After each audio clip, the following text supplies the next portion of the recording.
जय सीताराम। मेरा नाम पंडित हरीश कुमार शास्त्री, श्री गंगानगर। तो चलिए आज आपको चौथे अध्याय का श्रवण करवाते हैं।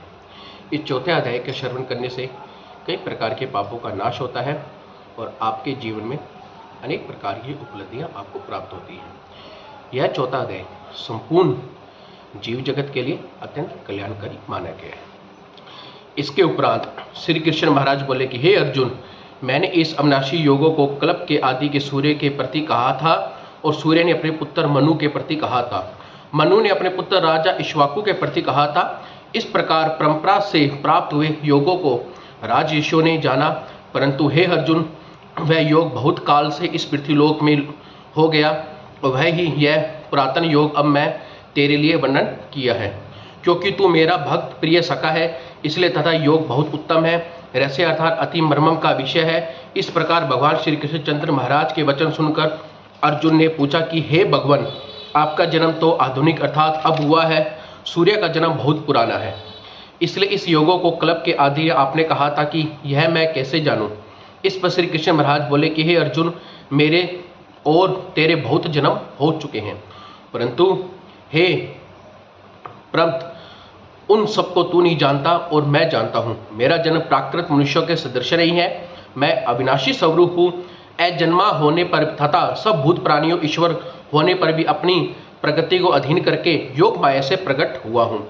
हे भरत, जब जब धर्म की हानि और अधर्म की वृद्धि होती है तब तब मैं अपने रूप को रचता हूँ अर्थात प्रकट करता हूँ, क्योंकि साधु पुरुषों को उद्धार करने के लिए और दूषित कर्म करने वाले, नाश करने वाले तथा धर्म स्थापना करने के लिए युग युग में प्रकट हुए हैं। इसलिए हे अर्जुन, मेरा वह जन्म कर्म दिव्य अर्थात अलौकिक है। इस प्रकार पुरुष तत्व से जानता है, वह शरीर को त्याग करके फिर जन्म को ही प्राप्त होता है, किंतु मुझे ही प्राप्त होता है। हे अर्जुन, पहले राग भय क्रोध रहित अन्य भाव से मेरे में स्थित वाले शरण हुए भाव से पुरुष ज्ञान रूप तप से पवित्र हुए हैं, मेरे स्वरूप को प्राप्त हो चुके हैं। क्योंकि हे अर्जुन, मेरे को जैसे बसते हैं मैं उनको वैसे ही बसता हूँ। इस तरह से जानकर बुद्धिमान मनुष्यगण सब प्रकार से मार्ग के अनुसार बढ़ते हैं और मेरे को तत्व से नहीं जानते।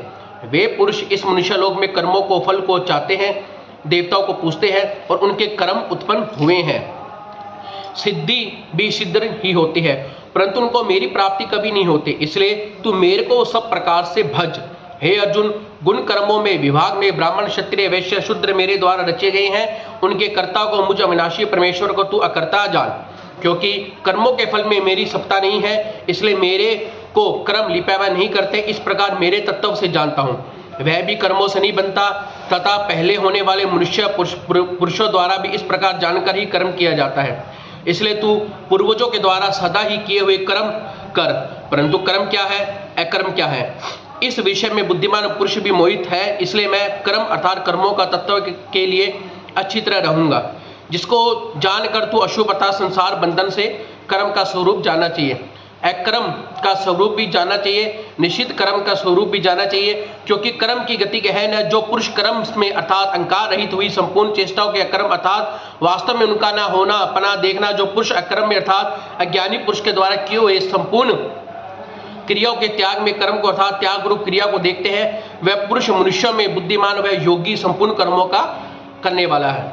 हे अर्जुन, किसके संपूर्ण कार्य कामना संकल्प में रहित है, ऐसे उस ज्ञान रूप अग्नि द्वारा भस्म हुए कर्मों वाले पुरुष को ज्ञानी जन भी पंडित कहते हैं। जो पुरुष संसारिक आश्रय रहित सदा परमानंद परमात्मा तू कर्मों के फल को शंक अर्थात कर्तव्य अभिमान त्याग कर कर्म में अच्छे प्रकार बढ़ता हुआ कुछ नहीं करता, जीत लिया है अंत कारण शरीर जिसके तरह त्याग दी संपूर्ण भोगों की सामग्री, जिसके ऐसा आश्रय रहित पुरुष केवल शरीर संबंधी कर्म को करता है, जो पाप को नहीं करता। अपने आप कुछ अप्राप्त हो उसके संतुष्ट रहने वाला, हर शोकादि द्वंद्वों से अतीत हुआ मस्त अर्थात इच्छा रहित सिद्धि और असिद्धि समस्त भाव वाला पुरुष कर्मों करके ही कभी नहीं बनता। क्योंकि असक्षी रहित ज्ञान में स्थित हुए चित्त वाले यज्ञ के लिए आचरण करने किए पुरुष के संपूर्ण कर्म नष्ट हो जाते हैं। उन यज्ञ के लिए आचरण करने वाले संपूर्ण को कोई भाव से यज्ञ नहीं करता, अर्थात अपन सदुभाव इस ब्राह्मण को हवि अर्थात हवन करने योग्य द्रव्य भी ब्रह्मा है। ब्रह्मा रूप अग्नि में ब्राह्मण रूप कर्ता द्वारा हवन किया जाता है, वह भी ब्रह्मा है। इसलिए ब्राह्मण कर्म से समाधि स्थित हुए पुरुष के द्वारा प्राप्त होने योग्य है। वह भी ब्रह्म है और दूसरे योगी जन देवता पूजन रूप यक्षों को अच्छी प्रकार से उपासते हैं, अर्थात करते हुए दूसरे ज्ञानी जन पर ब्रह्मा परमात्मा अग्नि के यक्ष के द्वारा ही यज्ञ को हवन करते हैं। अन्य योगी जन शोकादि सब इंद्रियों को संयम अतः स्वाधीनता अग्नि रूप हवन करते हैं और अर्थात इंद्रियों को विषयों को रोककर अपने वश में कर लेते हैं। दूसरे योगी लोग शब्दाब्दी विषयों को ज्ञानी रूप अग्नि में हवन करते हैं, अर्थात राग देश रहित इंद्रियों द्वारा विषयों को ग्रहण करते हैं, भस्म करते हैं।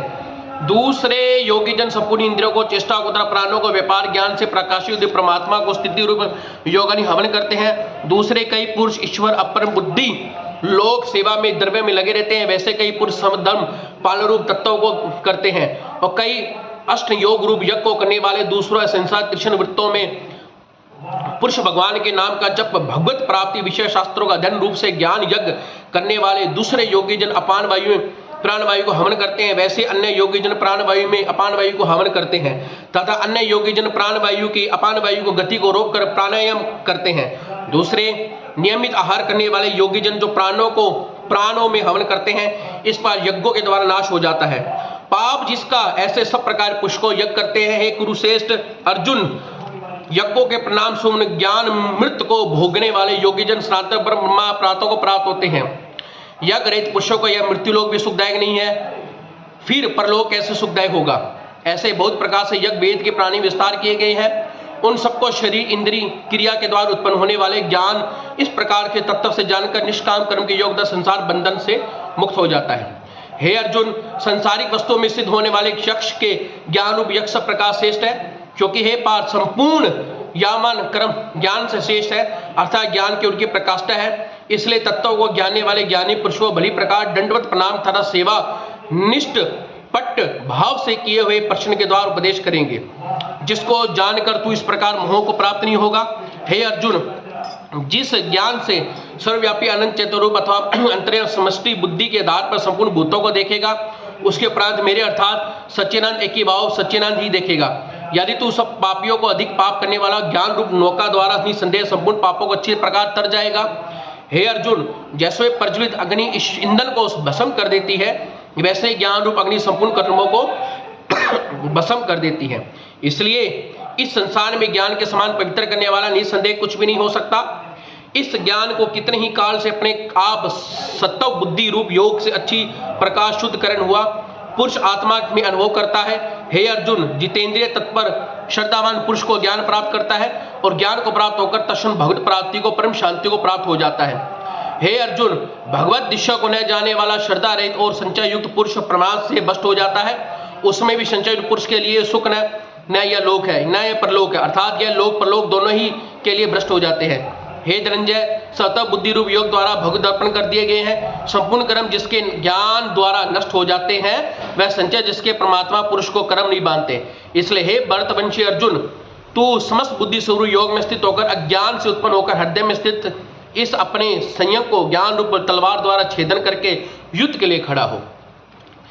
ये चतुर्थ अध्याय का जो मैंने आपको श्री कृष्ण और अर्जुन का संवाद बताया, इसमें कहा गया है कि जो व्यक्ति जिस प्रतिरूप को बसता है वो उसी प्रतिरूप को प्राप्त होता है, मगर वह श्री कृष्ण जी को प्राप्त नहीं होता।